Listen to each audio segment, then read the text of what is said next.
Hello guys! Welcome ulit sa ating channel. Panibagong tutorial tayo ngayon patungkol po sa Makati Express Balikbayan Box padala po. Kung paano natin i-track yung mga shipment natin guys na pinapadala nating cargo sa Pilipinas.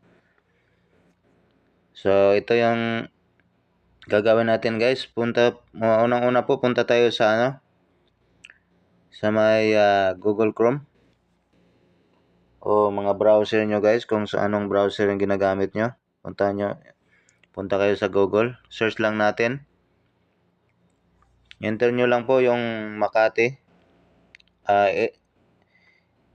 HTTPS yung page ng Makati. So ayan guys, sundan nyo lang po /makatiexpress.com.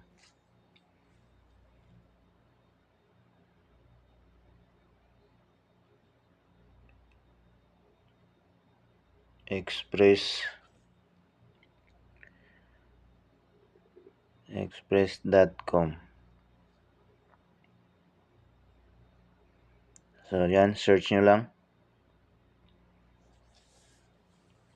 So yan guys, lumabas yung page nila guys, Makati Express Cargo. Click nyo yan guys.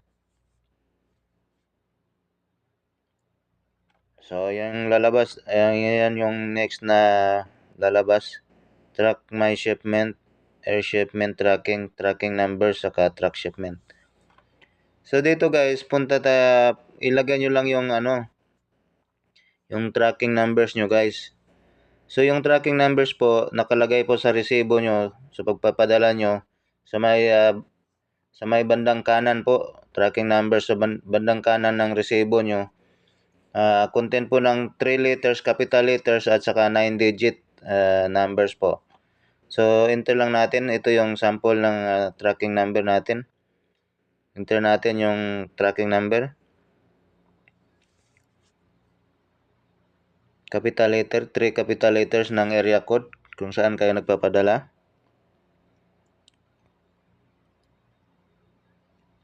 Nine. Enter nyo lang. Make sure po na tama po yung number na na-input nyo guys para hindi po not found yung data. Double check nyo po bago nyo i-click yung track shipment. So, pag okay na, click nyo yung track shipment.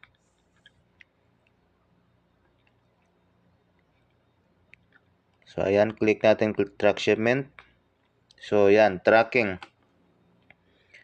Check nakalagay, tracking. Tapos yun dito yung mga details guys na yung pinapadala natin guys. So yung booking date, saka shipper's name, consignee's name, status ng delivery, saka date and time of delivery. So nandito po nakalagay po. So yung status natin, delivered na po siya guys. Na-receive na po natin yung box, na-receive na po ng pinapadalhan natin.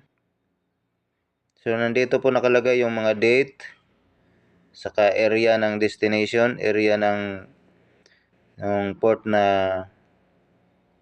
nakalagay, saka yung mga branch nila. So dito. So ayan, yung date na nakarating sa Cebu, date na nakarating sa sa may Ormoc branch.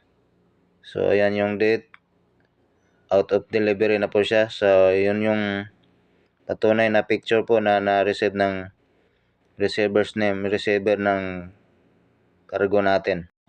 So ayan guys, sana nakatulong yung tutorial natin at please subscribe po sa channel natin, like and share po sa video natin.